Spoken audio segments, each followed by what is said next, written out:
और प्रार्थना बैठ गया तो हमारा प्रार्थना हमारा तीसरी, पर हमारा ये सोचना कि शाम का चला गया नहीं। उससे पहले और एक मंदिर में रहे थे, वो अभी आपको बताएंगे, आप लोग ध्यान से सुनेंगे। बोलो श्री रामनाथ प्यारे की जय, सतगुरु महाराज की जय। बोलो श्री प्राणनाथ प्यारे की जय, सतगुरु महाराज की जय। श्री वंदो सतगुरु चरण को करो सुप्रेम प्रणाम, अशुभ हरण मंगल करण धनी श्री देव चंद्र जी नाम। श्री प्राणनाथ निज मूल पति श्री महराज सुनाम, तेज कुंवर श्यामायुगल को पल पल करूं प्रणाम। श्री प्राणनाथ तुम सत्य हो, तुमसे चलत जहाज, मैं अधीन करनी नहीं पिया भागरे की लाज। प्रथम लागू दो चरण को धनिये ना चुड़ाइयो किन, लाख दलीला लेड़िया मेरे जीव के यही जीवन। इन पाँव तले पड़ी रहूं धनी नजर खोलो बातून, पलना वालू निर्भो नेत्रे मेरे जीव के यही जीवन, मेरे जीव के यही जीवन। बोलो श्री प्राणनाथ प्यारे की जय, सतगुरु महाराज की जय। प्राणाधार आत्म संबंधी श्री सुंदर साथ जी, पिछले प्रसंग में हमने सुना था कि परमहंस महाराज जी द्वारका पहुंचे, जहां पर 17 आने में दर्शन मिला करते थे। महाराज जी भी कहते थे भाई हमारे पास तो 17 आना है, एक आना नहीं है, हम तो कंगाल हैं, और ऐसे परमात्मा से क्या मिलना जो 17 आने में मिलता। दोष इसे परमात्मा का नहीं है, दोष तो मठाधीशों का है, बड़े बड़े महंतों का है, जो धर्म स्थान बनाते हैं सिर्फ व्यापार करने के लिए, जो पल पल में भगवान को बेचते हैं। तो महाराज जी वहां पे खड़ी जमात को कहते हैं, अरे भाई 17 आने क्यों खर्च करते हो, ये तुम्हें डरते मार मार के भगा दे कि जाओ पहले भिक्षा मांग के 17 आने लेके आओ तो तुम्हें दर्शन होंगे, और इससे अच्छा है किसी साधना ध्यान में बैठ जाओ। ऐसे परमात्मा से क्या मिलना, जो सिर्फ पैसे वालों का परमात्मा इन्होंने बना रखा है। ऐसे परमात्मा से मिलकर कोई उद्धार थोड़ी होने वाला है।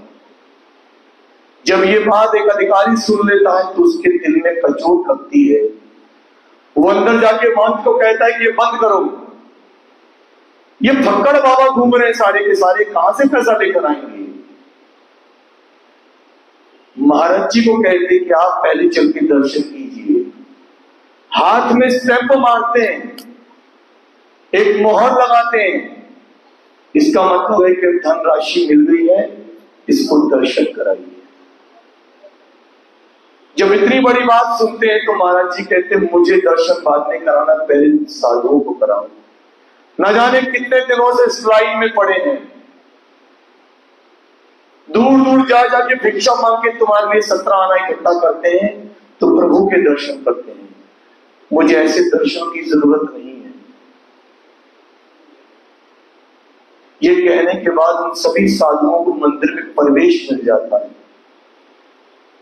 कहने का तो सब एक बहाना है, एक लीला बतानी है, एक संदेश देना है कि परमात्मा कभी धन से नहीं मिलता।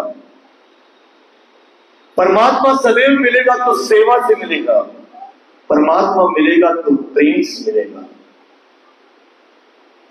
काम, क्रोध, लोभ, मोह, अहंकार से निकलने के बाद परमात्मा मिलेगा। चंद पैसे खर्च करने से कभी परमात्मा की प्राप्ति नहीं होती। अब यहां से द्वारका से चल पड़ते हैं और द्वारका से निकलने के बाद दानापुरी अहमदाबाद पहुंचते हैं, राजकोट जाते हैं। राजकोट से होते हुए सूरत पहुंच जाते हैं। यहां कुछ दिन रहते हैं सूरत में। सूरत से निकलने के बाद नासिक पंचवटी में पहुंचते हैं, जहां पर लिखा है कि जंगल वृंदा के चावल खाते हैं। जंगल वृंदा का मतलब एक जंगली वनस्पति है जो चावल की तरह दिखती है, उसका भोजन करते हैं। यहां पंचवटी में विश्राम करते हैं, कुछ दिन रहते हैं। वहां से निकलने के बाद ओछड़ जाते हैं, चांदोर जाते हैं, तत्पश्चात डिग पहुंचते हैं। अमलनेर दुतिया होते हुए महाराज जी सौनगीर पहुंच जाते हैं। ये सारी पद यात्राएं हैं सुंदर साथ जी, और लक्ष्य सिर्फ एक ही है, या तो परमात्मा को पालूंगा या इस दुनिया से चला जाऊंगा, इस झोले को छोड़ दूंगा। लेकिन सौनगीर वो स्थान है जहां पे सारी यात्राओं पे पूर्ण विराम है, क्योंकि इस यात्रा में सौनगीर पहुंचने के बाद उन्हें सद्गुरु मिलने वाले हैं। और जब सौनगीर पहुंचते हैं तो एक व्यक्ति से ज्ञात होता है कि बहुत उच्च महात्मा यहां पर रहते हैं, और श्री राम जी का मंदिर है। लेकिन ये महात्मा भी वो महात्मा नहीं है, ये वो सद्गुरु नहीं है। एक महंत है, उच्च कोटि के इसलिए हैं क्योंकि दयालु प्रवृत्ति के, श्री राम के उपासक हैं। वहां पहुंच जाते हैं, श्री राम मंदिर में रहते हैं और दर्शन करके वास्तव में अपने आप को धन्य महसूस करते हैं। और वो जो स्थान है वो अपने आप में पहाड़ियों से घिरा हुआ एक श्री राम जी का मंदिर है। आसपास की भयानक घटाएं हैं, शमशान भूमि के निकट ये मंदिर है, लेकिन प्राकृतिक सौंदर्य से भी बहुत अच्छा है। यहां पे कुछ दिन महाराज जी रहते हैं, अपना भोजन स्वयं बनाते हैं और ध्यान में इतना रहते हैं कि 8-8 घंटे 10-10 घंटे ध्यान अवस्था में रहते हैं। और इतनी ध्यान अवस्था में पहुंच जाते हैं कभी कभी कि अब चेतना खत्म हो जाती है, चेतना नहीं रहती, ये शरीर लुढ़क जाता है, हाथ पैर उल्टे पड़ जाते हैं, अंग कहीं दब जाता है तो दब गया, हाथों की 1-2 उंगलियां तो टूट चुकी हैं, लेकिन अब दर्द की अनुभूति नहीं होती उनको, और पिंजर बन गया है शरीर। पहले भी कई बार बताया कि जो पेट है वो कमर तक जा चुका है।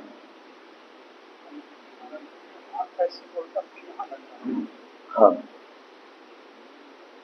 पुजारी जी बता रहे हैं कि साधना ऐसी है, ये मैंने भी सुना है कि महाराज जी अपने हाथ को यूं मोड़ लिया करते थे। ये जो उंगलियां देख रहे हैं ना, वो यहां पे टच कर दिया करते थे, छू जाया करते। ऐसी ऐसी कसनी साधना कर रहे हैं। और क्या बता रहे हैं, ध्यान अवस्था में इस तरह से पड़ जाते हैं कि करवट भी नहीं ले पाते। जो पलके हैं वो वामिनी खाए हुए हैं। वामिनी का मतलब है कि पलकों के आसपास इतनी सूजन आ चुकी है कि अभी जब वो पलके उठाते तो उनमें दर्द का एहसास होता है, क्योंकि विरह इतना है अपने प्रीतम के लिए कि आंखों से हमेशा अश्रुधारा ही बहती रहती है, आंखें सूज गई। और स्थिति यहां पे करवट नहीं ले पाते, मुर्दे के समान दिखाई पड़ते हैं।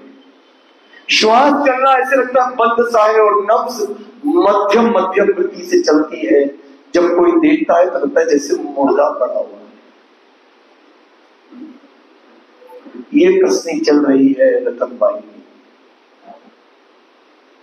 और एक दिन क्या होता है, मंदिर में पहुंचते हैं, श्री राम मंदिर में बैठे हैं, सामने राम जी की प्रतिमा है, और ध्यान अवस्था में चले जाते हैं। और इस तरह से ध्यान अवस्था में चले जाते हैं, इतने अंतर्मुख हो जाते हैं कि सांस तो लगता है कि जैसे आ ही नहीं है, मुर्दे के समान गिर जाते हैं। और लगता है कि जैसे मानो चोला छोड़ दिया हो। एक मृत व्यक्ति मंदिर में पड़ा है, इस तरह का आभास होने लगता है। लोगों को लगता है कि आज इस महात्मा ने तो अपना शरीर छोड़ दिया है। शोर मच जाता है ऐसी अवस्था को देखकर,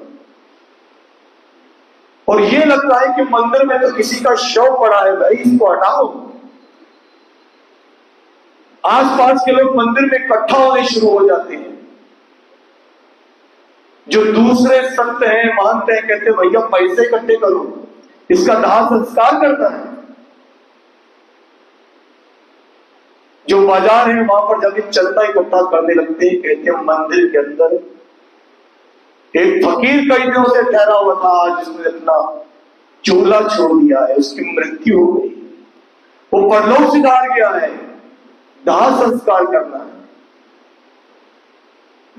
काठी तैयार की जाती है, कफन मंगाया जाता है, और ऐसे मृत पड़े हैं कि लोग इकट्ठे होने लगते हैं। कुछ लोग भाग के वैद्य को भी बुलाते हैं, इधर नफ्स को देखो ये जीवित है कि मर गया। वैद्य आके देखता है, कहते तो मरना सर नहीं, तो मर चुका है, ये तो है ही नहीं। जब इतना शोर हो जाता है कि मंदिर के अंदर किसी साधु ने अपने शरीर को छोड़ दिया है, मंदिर तो अपवित्र हो गया है, जब इतनी शोर मच जाता है, भीड़ इकट्ठी हो जाती है, कफन मंगा लिया जाता है, काठी तैयार हो रही है, तभी उसी समय एक दिव्य पुरुष मंदिर में प्रवेश करते हैं। और जब उनके कदम मंदिर की तरफ बढ़ते हैं तो उनको देखकर भीड़ छटने लग जाती है।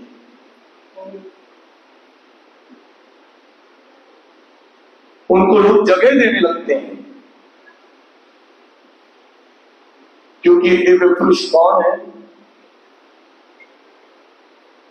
ये दिव्य पुरुष का मिलन होना है, रतनबाई से, झंडूदत्त से मिलन होना है।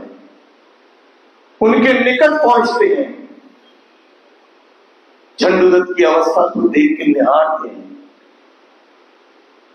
नफ्स को देखते और कहते कौन कहता है मर चुका है, और ये तो योगावस्था में है। ये वो योग है जो आत्मा को परमात्मा से मिलाता है। ये अवस्था इस संसार में किसी बिरला महापुरुष की होती है। जिसको तुम मृत समझे बैठे हो, वो सबसे बड़ा जागृत है, पीछे हट जाओ।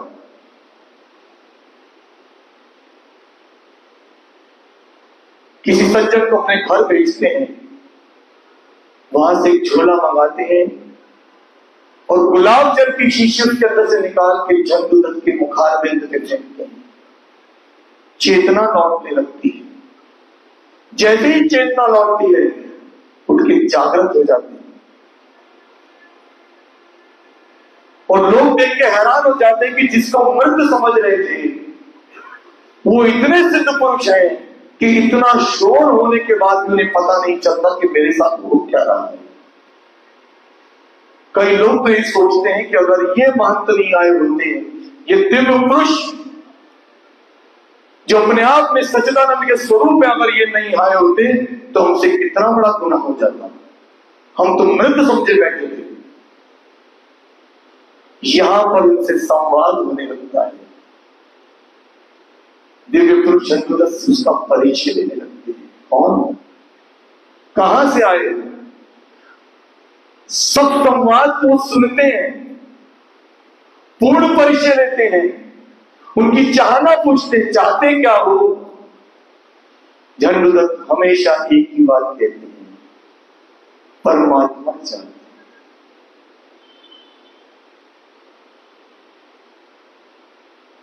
खुशी का ठिकाना नहीं है उन दिव्य पुरुष, और कहते हैं अच्छी बात है, मिलेगा।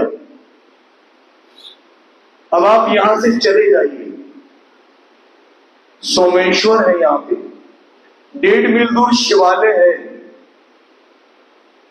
महंत जी आप वहां चले जाइए, और मैं रोज प्रातः आपसे आके मिला करूंगा। लेकिन जब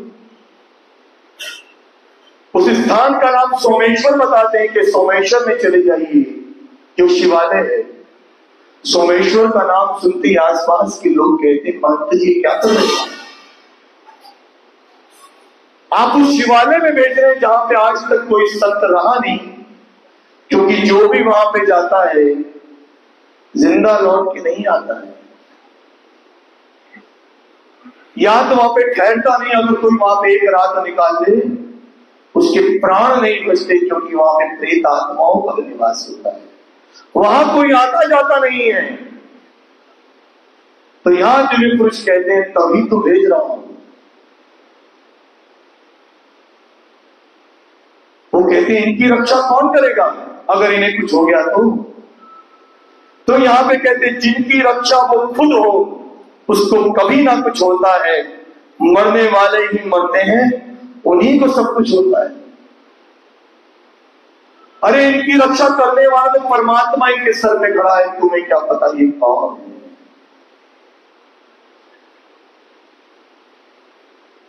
तुम किनकी चिंता कर रहे हो? अरे मरने वाले मरते हैं, ये उनमें से नहीं है, ये उन साधु महंतों में से नहीं है जो वहां पर जाकर मर जाए, क्योंकि मन ही मन में जानते हैं कि वो ब्रह्मात्माएं हैं कि जिनके दर्शन से इन प्रेत आत्माओं को भी मुक्ति मिल जाएगी।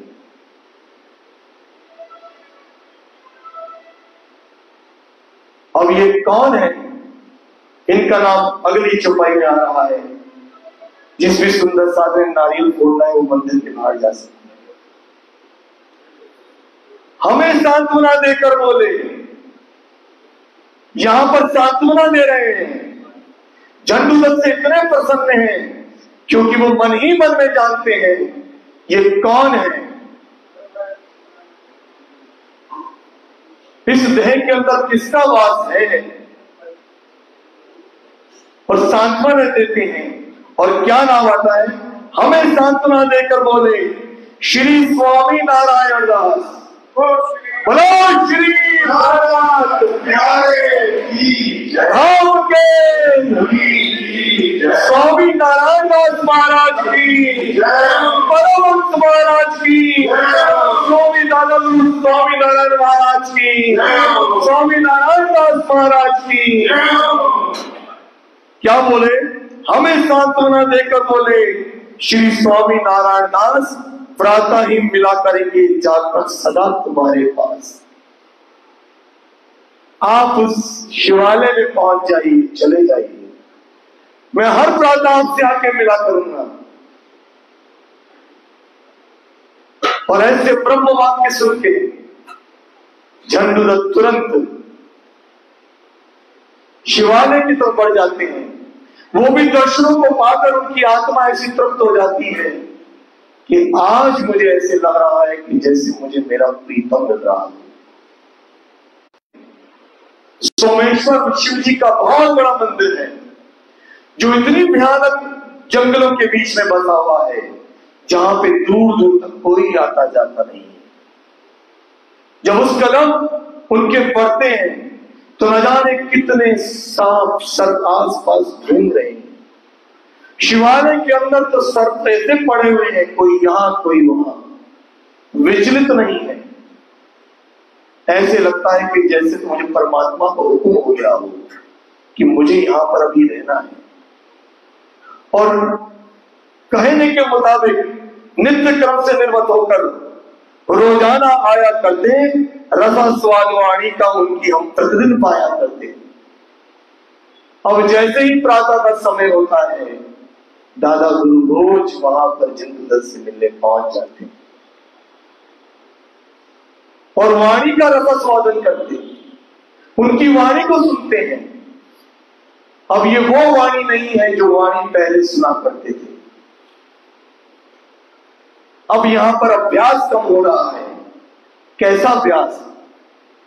ध्यान करने का अभ्यास कम हो रहा है। दिशा हमारी बदल रही है, विचारों में परिवर्तन आ रहा है, और ऐसे लग रहा है कि जैसी मेरी बात बदल रही है। बात बनने का मतलब है कि मेरी अब जिससे बात होनी चाहिए, अब मेरी उससे बात हो रही है। जब ये आत्मा साथ देती है, जब आत्मा ही कहने लगती है, तब उसको पहचान होने लगती है। नहीं तो उससे पहले ना जाने कितने महंतों ने कहा था, चंद्रदत्त तुम हमें अपना गुरु बना दो। लेकिन यहां कहते हैं कि ऐसे लगता है कि जैसी मेरी उससे बात होने लगी है, और लगता है कि पिछली बातें सब भूलते चले जा रहे हैं। मन में इतनी प्रसन्नता है कि संसार से तो पहले ही विमुख हो चुके थे, अब कदम कहीं और बढ़ने लगे हैं। अब इतनी निश्चिंतता मन में आ गई है, ऐसा प्रेम व्यवहार मुझे उनसे मिल रहा है कि मन अंदर ही अंदर उनके दर्शनों को देख के प्रसन्न हो रहा है। हर रोज प्रातः अपने इस महंत का, अपने सदगुरु का इंतजार करने लगते हैं। और क्या कहते हैं, कुछ दिन के पश्चात उन्होंने कुछ ऐसा व्यवहार किया, क्या बताएं, कुछ कहा ना जाए, कितना हमको प्रेम दिया। उन्होंने मेरे को ऐसा मेरे से व्यवहार किया, ऐसा प्रेम दिया मेरे सदगुरु ने। क्या दिया? उनके इन दुलार ने हम पर यह जादू का काम किया, संजीवनी बूटी सी देकर आत्मा को आराम दिया। एक संजीवनी बूटी हनुमान जी लेकर आए थे लक्ष्मण के लिए, वो तो जीवन दान था। और ये जो संजीवनी बूटी है, ये उस आत्मा की खुराक है जिसको पाने के लिए चंद्रदत्त अपने घर से निकले। ये वो संजीवनी बूटी है जो परात्मा को उठा देती है, इस आत्मा को परात्मा में मिला देती है, परात्मा में उठा देती है। और क्या दुलार किया कि मौत के दरवाजे खुल गए, हक और वह निकली, उपवन फरा हुआ कुछ ऐसा, खिली हृदय की कली कली। अब मन इतना प्रसन्न है कि मैं दुनिया के सारे दुखों को भूल गया। कितने अपमान के क्षण मैंने इस संसार से लिए थे, मैं उनको भूल गया। कहां कहां दुत्कारा नहीं किया मैं, अपमान की तो कितनी पराकाष्ठाओं को पार किया है, ना जाने कितने दुखों को गले लगाया है। ये शरीर मेरा जीर्ण हो गया है, कंकाल के समान हो गया है। इस विरहानी का विरह बंद हो गया है, कली कली खिल रही है। और सतगुरु कैसा प्रेम दे रहे हैं, फूलों से ढककर प्रसादो, गजरे पुष्पहार लाते, अपने हाथों हमें खिलाकर हार व गजरे पहनाते। स्वामी नारायण दास जी क्या कर रहे हैं सुंदर साहब जी, अपने हाथ से भोजन बना के लाते हैं सुबह चंद्रदत्त, फूलों से ढक देते हैं।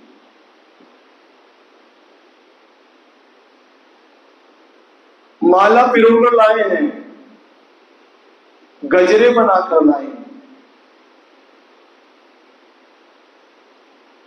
सुबह पहुंचते हैं, सामने आसन में अपने कहते हैं ना कि एक प्रीतम का लाड है अपनी अंगना के लिए। वो जानते हैं कि कितने कष्टों को झेला इस रतन भाई ने, कितने दुखों को गले लगाया है। काम क्रोध मोह अहंकार से निकाल के अपने आप को यहां तक लेकर आए, अपने इस वजूद की परवाह नहीं करी।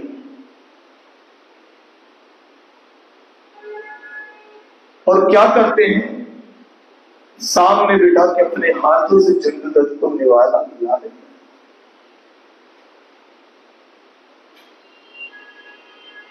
हार पहनाते हैं, जो गजरे बनाकर लाए हैं वो हाथों में लगाते हैं। ये लाड कौन देगा भाई?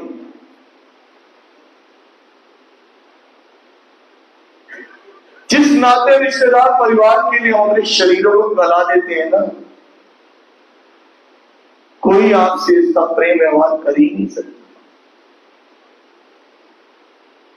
क्योंकि झंडू जब पहले अपने घर गए थे तो घर वालों ने क्या कहा था? तू तो भगोड़ा है, भाग गया था।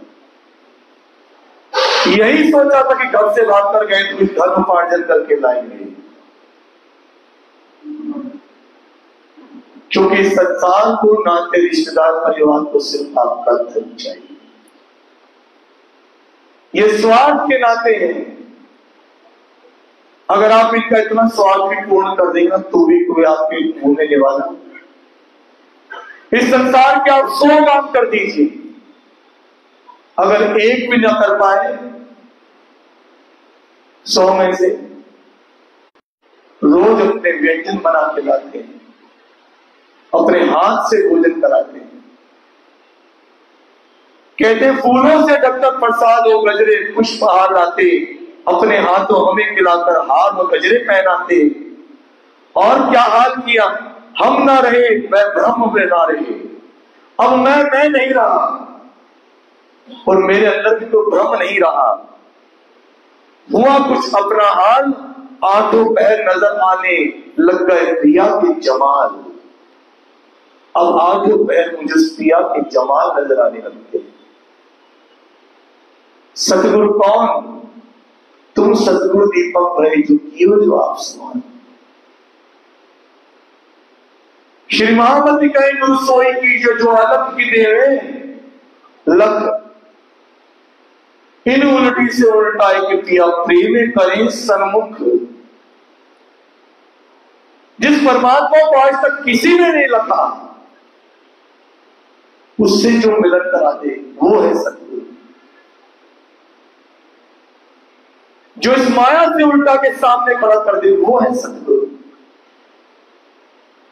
जो प्रीतम से उसके संबंध बता दे, उसके प्रेम के सागर में भिगो दे, वो है सतगुरु।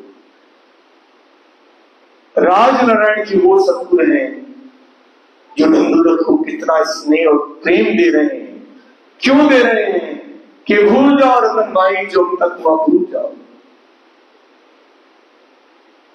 वो बादल छट चुके हैं, हजारों किलोमीटर चल चल के तुम सोमगिर की धरा पर पहुंचे। ये वही रतन भाई की वासना है सुंदर साथ जी, जो बीतक प्रसंग में हम सुनते हैं बिहारी जी के अंदर विराजमान। क्योंकि इंद्रावती कहती है धन में मेरी भाई रतन मोहे मिले छबीले लाल। रतन भाई अगर तूने मेरे से कसाला ना किया होता मुझे हफ्सा ना होता, और हफ्सा ना होता तो मुझे मेरे लाल अर्थात मुझे अक्षरातीत नहीं मिलते। और वही रतन भाई की वासना कहां बैठी है? झंडू दत्त के तन में बैठी। वहां बिहारी जी चाहते थे कि मैं धाम का धनी बनूं, लेकिन मूल स्वरूप इंद्रावती को धाम धनी बना दे। तब वहां कसने नहीं करते बिहारी जी, ठाट बाट आराम से कसनी कर रहे हैं। महराज ठाकुर कितने किलोमीटर की पद यात्रा करी उन्होंने सुंदर साथ को जगाने के लिए। दीप बंदर से चल रहे हैं 1722 से 1740 तक कहां आते? पन्ना धाम। 18 साल कितनी पद यात्राएं की है पिया प्राणनाथ ने।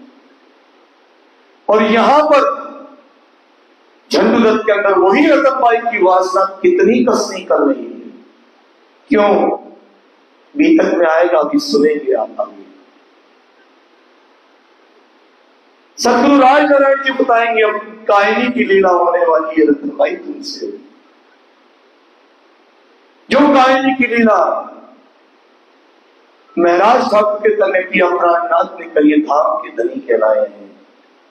वही धाम का धनी परमहंस महाराज जी बनने वाले।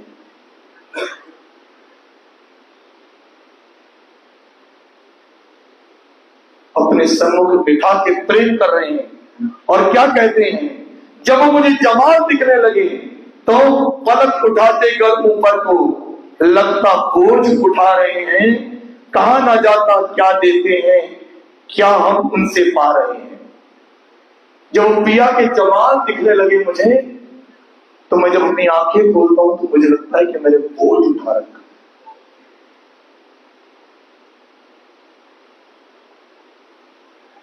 इतनी उनकी कृपा, इतनी मेहर मेरे पे हो रही है, आंख खुलने नहीं लगती हमारी।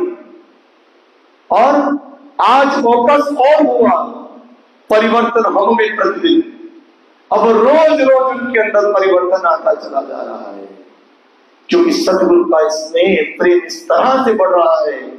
पिया इतने सन्मुख दिखाई दे रहे हैं कि उस खुशी की कोई पराकाष्ठा ही नहीं है। ये संसार और क्षीण लगता महसूस हो रहा है।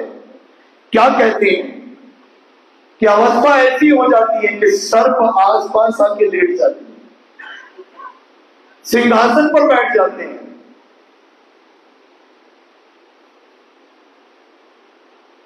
कि 4 माह पीपल के नीचे उस मंदिर में हम ठहरे, बड़े बड़े आनंद आए, उस जगह हम गहरे गहरे आज सोते थे सर्प बगल में, कभी कभी आसन पर ही देते थे, जब संकेत हाथ से भग जाते वो सर्प सभी।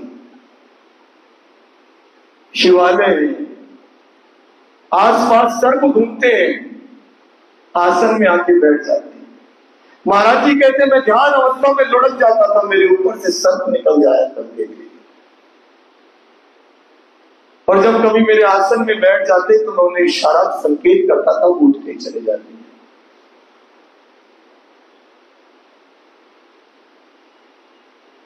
ये सर्प कौन है? ये वही महादेव है जो इनके साथ हमेशा विचरण करते चले आ रहे हैं। साथ समझने लगे हम उन्हें, अब हमेशा प्रीतम को सतगुरु को अपने साथ समझते हैं। जब हरदम में रहते पास, व्यक्ति बहुत कम आते जाते हम तक, रहता संग उनसे हास विलास। अब सतगुरु पास है या नहीं है अब फर्क नहीं पड़ता है, सदैव हास विलास मेरा उनसे रहता है। लेकिन एक रात क्या होता है, ध्यान अवस्था में बैठे हुए हैं, अचानक आवाज आती है, महाराज महाराज महाराज। कोई जवाब नहीं देते, क्योंकि ध्यान अब कहां है, और ध्यान परम धाम में। पिया के जवाब में ध्यान है। 2-3 दिन बीत जाते हैं, हर रात्रि को ऐसी आवाजें आने लगती हैं। तो एक दिन महाराज जी को क्रोध आ जाता है, और वो भी कह उठते हैं, अरे कौन हो, क्या चाहते हो, अरे क्यों बुला रहे हो। जब ऐसे क्रोधित होकर कहते हैं तो आवाज नहीं आती। लेकिन ये घटना सुबह अपने सदगुरु को नहीं बताते। 2 से 3 दिन और बीत जाते हैं, लेकिन सदगुरु बड़े अंतर्यामी हैं। वो कहते हैं झंडूरत वहां से उठ जाओ, तुम मेरे निकट इस बस्ती में आ जाओ, अब उस स्थान को तुम छोड़ दो। सुंदर सा जीवित कसौटी है। मुझे एक बात याद आ गई, सरकार साहब की मुखार में से सुनी थी। कहते मैं महाराज जी को मिलने मुजाहिदपुर गया तो पता लगा कि वो चोली गए। पहले रतनपुरी का नाम चोली था, मैंने सुना नहीं था। तो मैंने पूछा वहां पुजारी से, कहां गए महाराज जी? बोले यहाँ चोली है गांव पास, वहां गए हैं। बोले ये कहां है?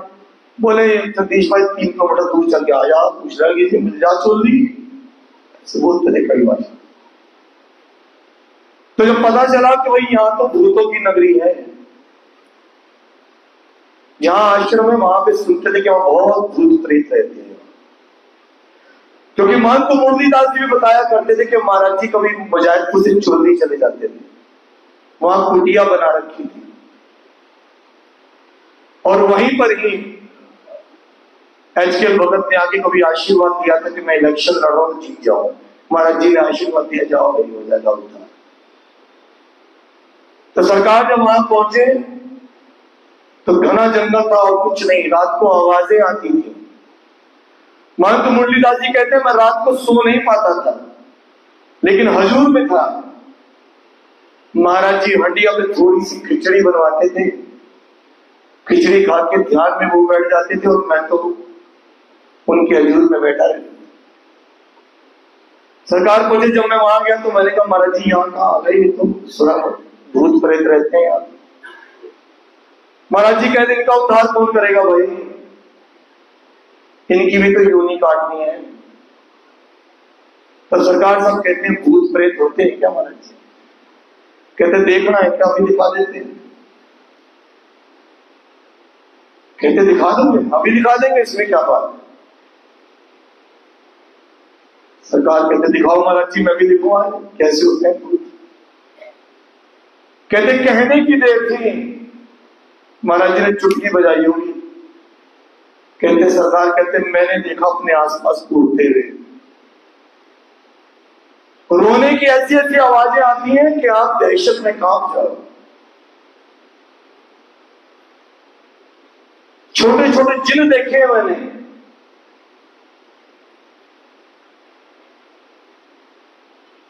सरकार कहते हैं मैंने कहा हटाओ महाराज जी क्या दिखा रहे हो? कहते ले भाई अभी हटा गए, हट गए। कहते यहां पर कैसे? अरे इन्हें मुक्ति कौन दे भाई, कब से पड़े बेचारे। ये ऐसी योनि है जो सृष्टि की सबसे खतरनाक योनि है। प्रेत योनि ऐसी होती जो सदैव रोते रहते हैं। महाराज जी प्रेतों के बीच में बैठे हैं शिवालय में, और उनके गुरु जानते हैं कि कैसा ये ब्रह्म मुनि मिला है मेरा साथी। नाग वाग खाग न डरावत, वो है ब्रह्म मुनि। कहते हैं वापिस आ जाओ बस्ती में, मेरे पास आके रहो।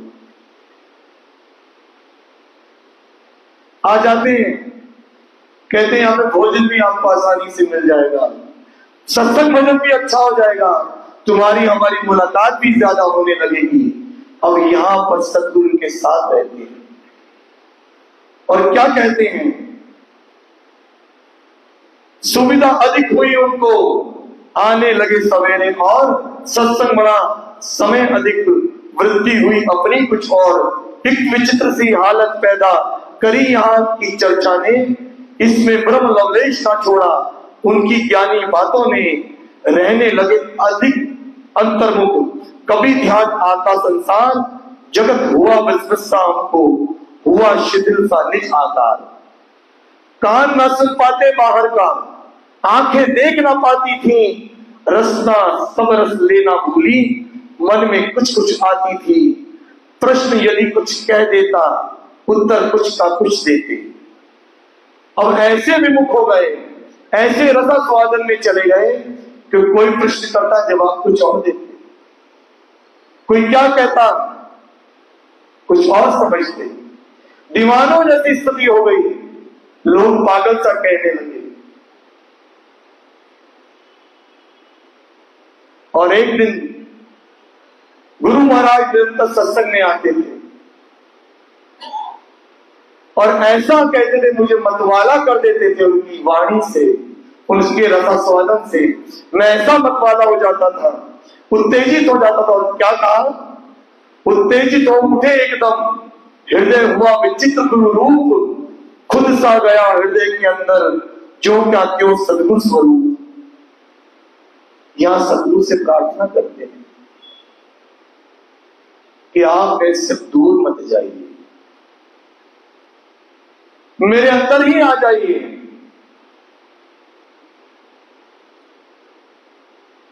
क्योंकि जब आप मेरे हृदय के अंदर आ जाएंगे, इस संसार के लिए पहले ही कुछ स्थान नहीं था, वो स्थान तो बिल्कुल ही खत्म हो जाएगा। सन्मुख अगर ना होते यद्यपि, तो कुछ भी परवाह नहीं, फिर रहता गुरु हृदय हृदय में, गए न जैसे अन्य कहीं। यदि कुछ समाधान चाहा तो कर लेते थे निसंकोच, साक्षात उत्तर मिलता था गुरु मूरत से हमको बेरो। अब जो भी वाणी कहते थे वो 100% सत्य हो जाती थी। सदगुरु स्वरूप से रोज नित्य सत्संग होता था, परम धाम के विषय में बात होती थी, परम धाम के विचरण की बात होती थी। पूर्ण स्थिर सदगुरु स्वरूप से नित्य छिड़ा रहता सत्संग, परम धाम आदि विषयों पर जारी रहता सदा प्रसंग। यथा प्रश्न उत्तर हम पाते, इच्छित दिखलाते स्थान, सदगुरु की पसरी अपने पर। इस प्रकार की कृपा महान नम्र निवेदन किया एक दिन हमने सदगुरु चरणों में। महाराज जी कृपा आपकी नहीं आती है वर्णों में, आपकी कृपा का, सदगुरु की कृपा का क्या वर्णन करूं। कब से ये जीव ये आत्मा भटक रही थी उसी परम धाम को पाने के लिए। कैसे तेरा शुक्राना बजाएं सुंदर साथ जी, हम क्या शुक्राना बजाते हैं। अभी शुक्राना हम सुन रहे थे, हमारे जीवन में सिर्फ एक ही शुक्राना है, अच्छे से अच्छे मकान बन जाए, अच्छे से अच्छी गाड़ियां हमें मिल जाएं। ये जाहिरी मेहर का शुक्राना ही तो करते आए हैं। कभी इस बातों की मेहर को लेकर तो देखो, बाहरी आडंबर, बाहरी मेहर को तो बहुत चाहते हैं, सुख संपत्ति संपदा खूब चाहते हैं, लेकिन उस बातों की मेहर किसी किसी पर होती है जो खास और खास रूह अर्श की होती है। बतलाकर दिखलाते सब कुछ, किया आपने हमें निहाल, खाली कोटा पूरा कर कंगाल बनाया माला माल। अब आपने मुझे ऐसा माला माल कर दिया है मेरे सदगुरु कि जिसका संसार में कोई मोल नहीं है। और क्या कहते हैं, आभारी मैं रहूंगा आपका, करो अनुग्रह इतना और, डाल ले आसन अंतर में सदा सदा कृपा करो। और मेरे अंतर में आप बैठ जाइए, मेरे हृदय में बैठ जाइए, मैं आपका सदैव आभारी रहूंगा। उत्तर दिया श्री सतगुरु ने, चिंता क्यों करते हो भैया, रहता हूं सदा हृदय में, कभी ना तुमसे अलग रहूंगा। पकड़ लिए हम पढ़कर चरण धाम हम बैठ गए, देख आग्रह इस प्रकार का पहले कुछ क्षण मौन रहे। कहते मैंने अपने सदगुरु के चरणों को पकड़ लिया, प्रीतम से प्रीतम को मांग लो। सुंदर साथी की तक समझा रही है, सदगुरु से सदगुरु मांगो भाई, मगर हम सदगुरु के दरबार में जाके कभी सदगुरु नहीं मांगते। क्या करें, दुनिया की इच्छाएं इतनी हमारे अंदर ग्रसित है, हम कैसे प्रीतम से प्रीतम को मांग लें।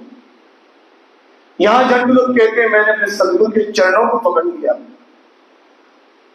और वो भी थोड़ी देर क्षण मौन रहे, फिर क्या कहते हैं, फिर बोले धीरे से, अच्छा बैठ जाओ सिंहासन में, पालन किया हुक्म हमने वह, बैठ गए वहां जाकर के, करने लगे पान गुरु मूरत।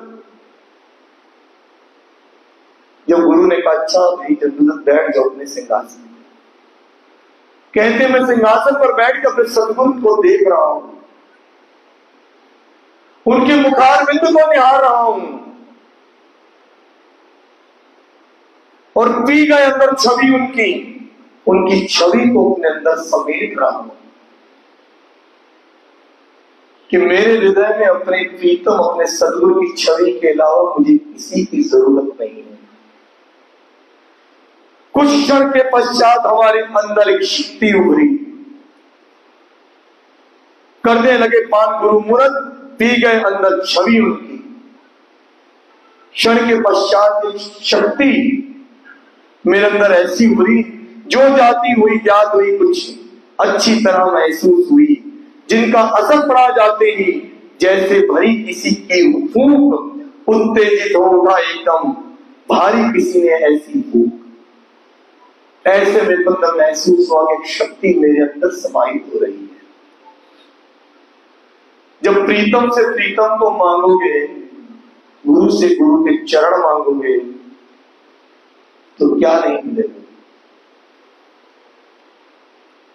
एक प्रसंग और याद आ गया। महाराज जी रथ बांट रहे थे, देखा देखी लोग आ जाते हैं। किसी एक ने मांगा, महाराज जी बच्चे की तबीयत खराब है, ले जा भाई पहना देना। देखा देखी दूसरा आ गया, अरे महाराज जी व्यापार है, चल भाई तू भी ले जा।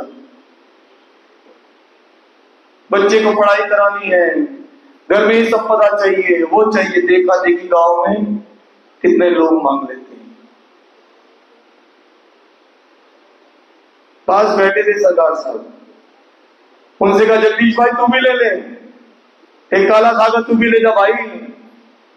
कहते महाराज जी काले धागे वाला ही मेरा, मैं क्या करूंगा इसे। ये होती है पहचान। जब गुरु के चरण से गुरु के चरण मांगोगे, उनसे उन्हीं को मांगोगे, तो क्या होगा, शक्ति का संचार होगा, कुछ नहीं मांगोगे। जब काले धागे वाला ही मेरा है, तो धागों का क्या करोगे।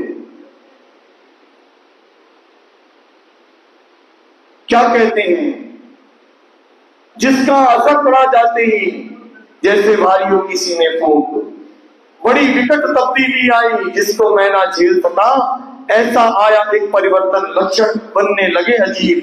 मूल्य आपते नहीं किसी का, धनी कोई हो चाहे गरीब। अगर व्यक्ति कोई है प्रतिष्ठित, जैसा हमको कीट समान। अब अमीर गरीबी का फर्क नहीं है, लेकिन जब कोई प्रतिष्ठित व्यक्ति आता है, कोई धनवान सेठ आता है, मुझे वो कीट के समान लगता है। हमारी स्थिति बिल्कुल उलट है। किसी धनाढ्य व्यक्ति को देखते हैं, प्रतिष्ठित व्यक्ति को देखते हैं, तो हम तो पता नहीं इसके पीछे बात करें। कहते हैं मेरे लिए अमीर गरीब सब एक समान है, क्योंकि सबको गले लगाना है। लेकिन जब वो बहुत ही प्रतिष्ठित व्यक्ति आता है, तो कहता है अरे भाई पता है अहंकार से दर से करेंगे। अगर प्रश्न करता कोई, मेरे उत्तर से संतुष्ट। मेरे से प्रश्न करते हैं लोग, लेकिन मेरी अवस्था ये है कि मैं बहुत कम बोलना चाहता हूं, मैं अपने में रहना चाहता हूं।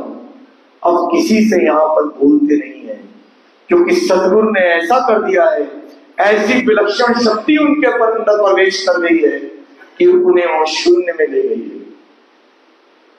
कहते हैं मैं किसी से बात नहीं करता, मेरे से कोई लंबी बात करता है तो मैं उसे सिर्फ 2 शब्द बोलता हूं।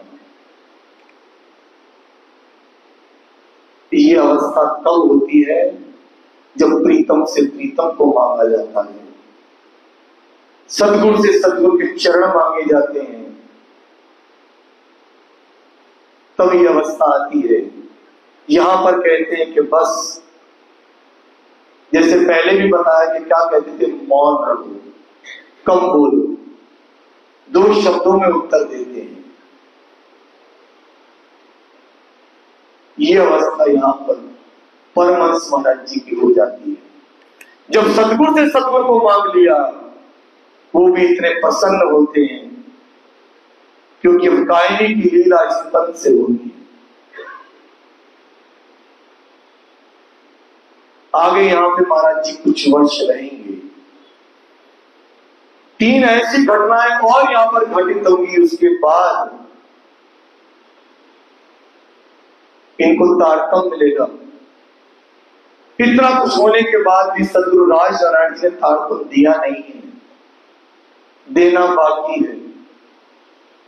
इतनी विलक्षण कसौटी पे कस चुके हैं, प्रेतों की नगरी में भेज चुके हैं। उस उसके बाद ये भी तारतम नहीं देंगे सदगुरु। वो 3 घटनाएं क्या होंगी ये कल के चरण में आपको सुनाई जाएगी। आज के चरण सबसे महत्वपूर्ण बात ये थी कि सदगुरु किस तरह का लाड करते हैं जरूरत से। ऐसा प्रेम अपनी प्रियतमा को प्रीतम देते हैं इस दुनिया में मिलता है, उसके लिए क्या क्या नहीं करना पड़ता ये हम सब तक में सुन रहे हैं। कल के प्रसंग में लेंगे। अब एक घटना छोटी सी मैं आपके सामने रख रहा हूं महाराज जी की लीला की। ये लीला विदेश विभाजन से पहले की है। गरीबी इतनी थी, शेरपुर आश्रम बन चुका था। गांव के ही सुंदर साल के 2 बच्चे महाराज जी के पास आके रहते थे। महाराज जी उनको स्कूल भी भेजते थे। खाने पीने की व्यवस्था तो मंदिर में होती ही थी, लेकिन जब बच्चे थोड़े से बड़े होने लगे तो एक ने कहा महाराज जी अब मुझे लगता है कि मुझे कुछ व्यापार करना चाहिए। महाराज जी ने भी कहा भाई 15-16 साल का हो गया है, छोटी उम्र में शादी हो जाया करती थी, विवाह उसका हो चुका था। 5 साल की उम्र में आया था, 11-12 साल वहां बीत चुके थे। महाराज जी ने आशीर्वाद दिया, गुरु महाराज भला करेंगे, जाओ भाई। चला गया। दूसरा मित्र जोड़ा पांडा में ही रहता, उसका भी विवाह हो गया। महाराज जी की सेवा में नित्य प्रति आता है, लेकिन पहचान हो जाए जरूरी नहीं है। अगर पहचान हो भी जाती है तो भी माया ऐसी कमबख्त है। इंद्रावती भी वाणी में कहते हैं पचे गत मत मारी हरी लई बस बताने करी। यहां पर सेवा कर रहा है, उसमें भी कई वर्ष बीत जाते हैं, उसके बच्चे भी बड़े हो जाते हैं। अब महाराज जी के पास रहते रहते उसको 25 से 30 वर्ष हो गए। एक समय ऐसा आता है, वो महाराज जी से कहता है महाराज जी मेरी बिटिया का विवाह है, उसका घोड़ा करना है, कृपा करो कुछ दे दो। महाराज जी कहते हैं भाई विवाह में तो बहुत शादी में पैसा लगे, हम कहां से लाएंगे इतना पैसा?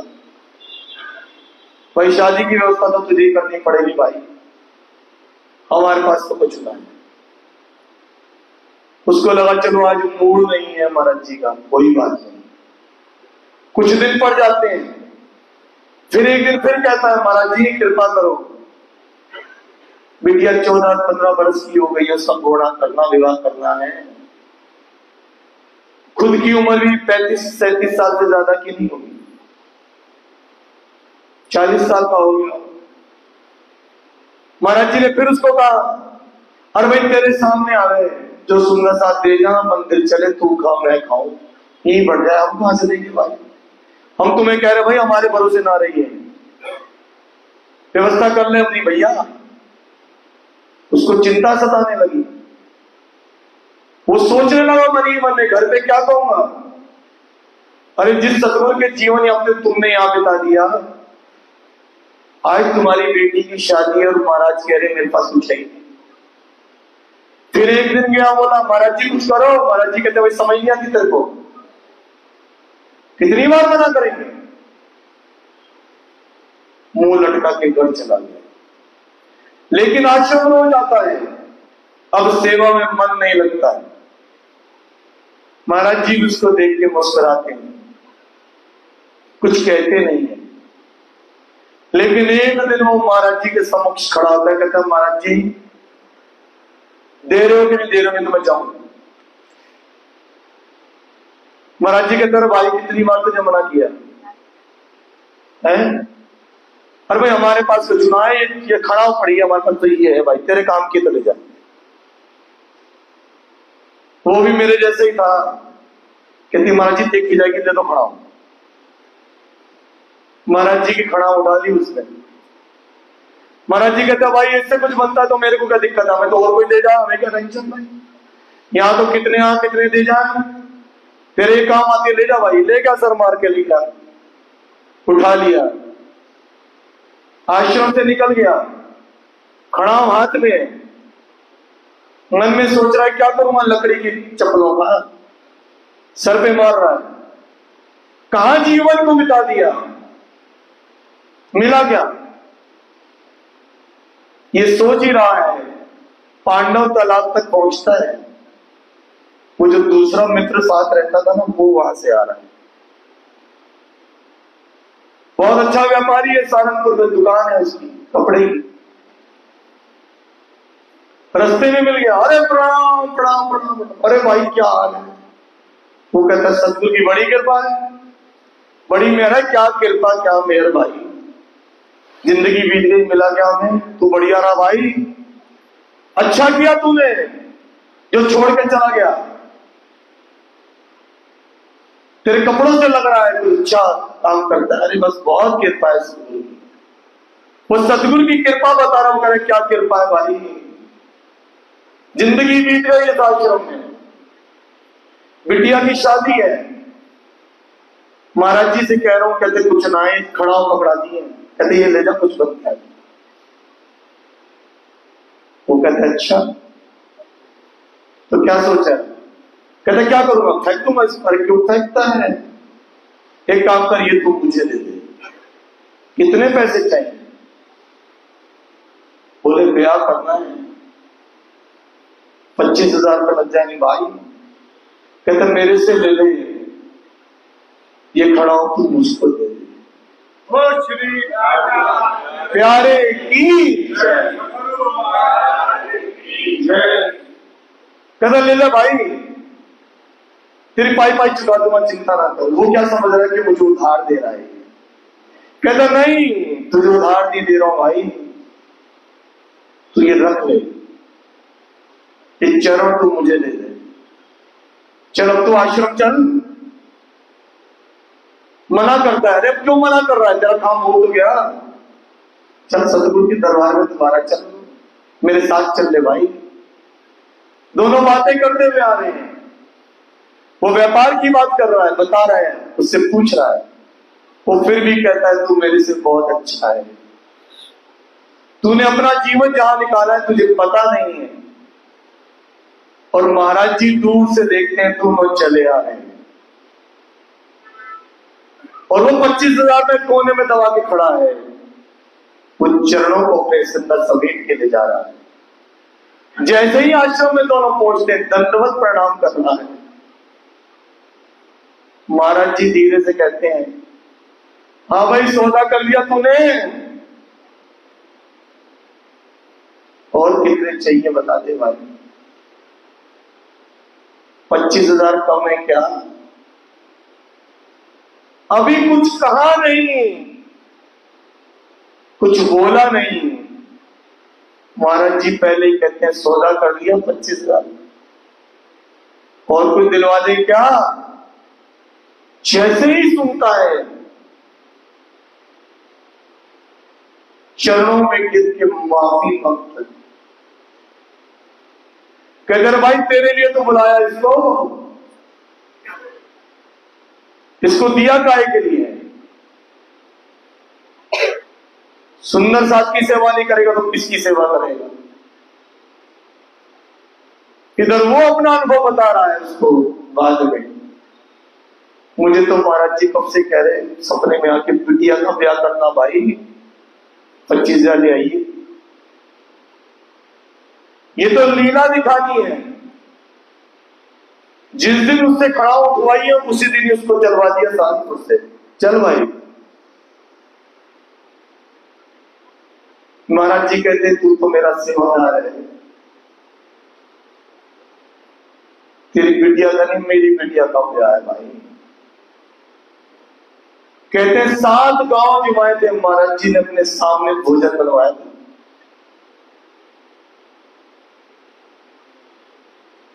किसी ने कहा महाराज जी शादी का कार्ड है आना, कहते मुझे क्या भाई, तेरे यहां गया तो मुझे क्या। बहुत अजीब लगा। बाहर किसी अच्छे सज्जन व्यक्ति ने बताया भाई ऐसे नहीं कहते। सदगुरु को कहते हैं सदगुरु महाराज आइए आपकी बिटिया का ब्याह है, आपने करना है। फिर गया, महाराज जी बिटिया का ब्याह है, आपने करना है। कहते फिर तुझे क्या, जा। कहने कहने का अंतर होता है। ये पहचान की बात होती है।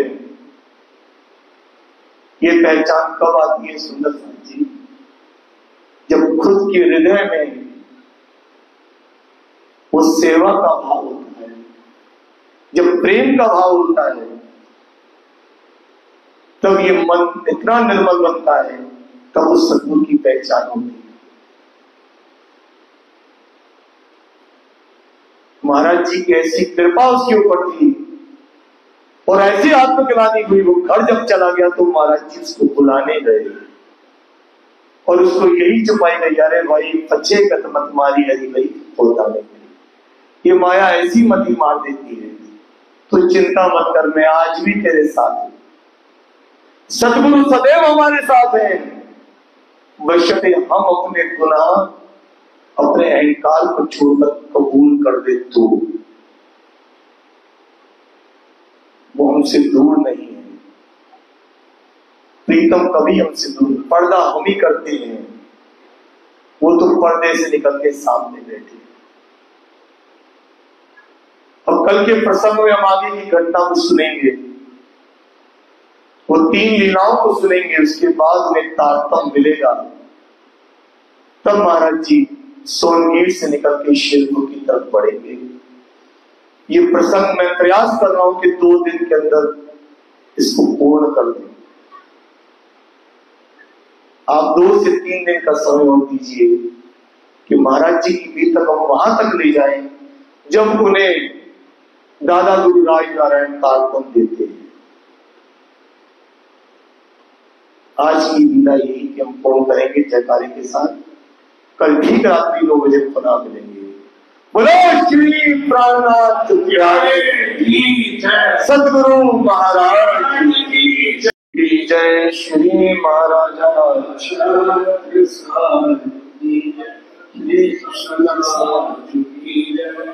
सुंदर जी चौपाई दोहराएंगे। चाहे कितना बड़ा प्रश्न हो, पर उत्तर 2 शब्दों का कितना बड़ा प्रश्न हो, शब्दों का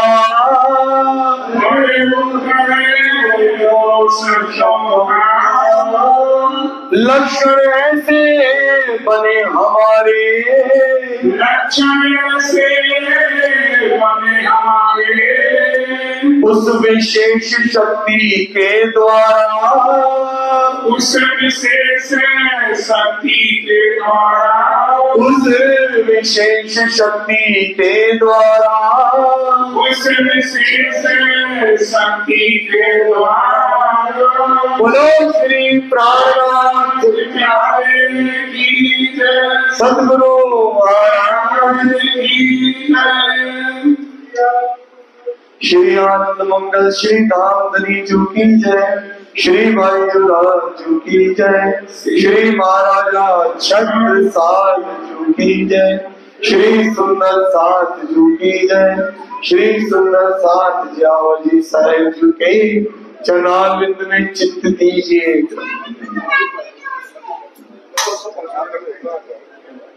सभी सुंदर साथ से प्रार्थना प्रसाद लेकर जाएंगे। कल और परसों ही होगा, 2 दिन में, परसों 2 दिन में सबको परसों। सुंदर जी प्रसंग सिर्फ 2 दिन चलेंगे, गुरुवार तक चलेंगे। गुरु महाराज जी कृपा से गुरुवार को बीतक को विराम देंगे।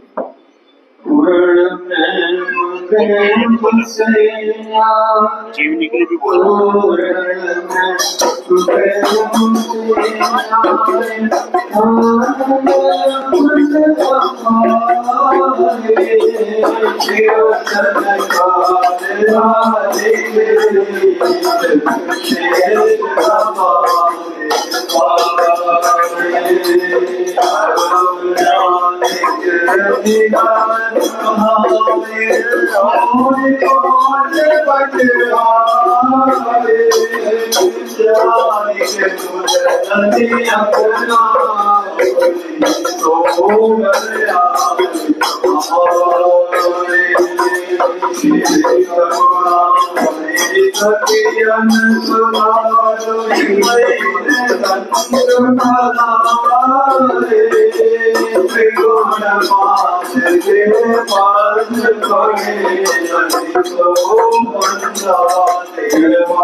बोलो श्री प्राणनाथ प्यारे की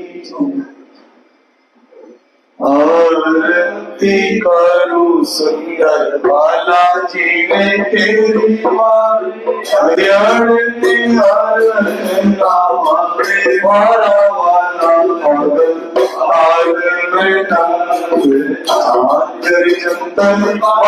सखिया और गावे वाला जी सुंदर मदन सुहावनो कहीं शोमानो नहीं पावे अरे सब सखिया गई और जी ने उपतन मन जीव कानो बन बने हारे हारे वाला सुंदर स्वरूप ऊपर श्री महावली जाए बने बने हारे हारे वाला सुंदर स्वरूप ऊपर श्री महावली जाए बने बने बोलो श्री प्राणनाथ प्यारे कृष्ण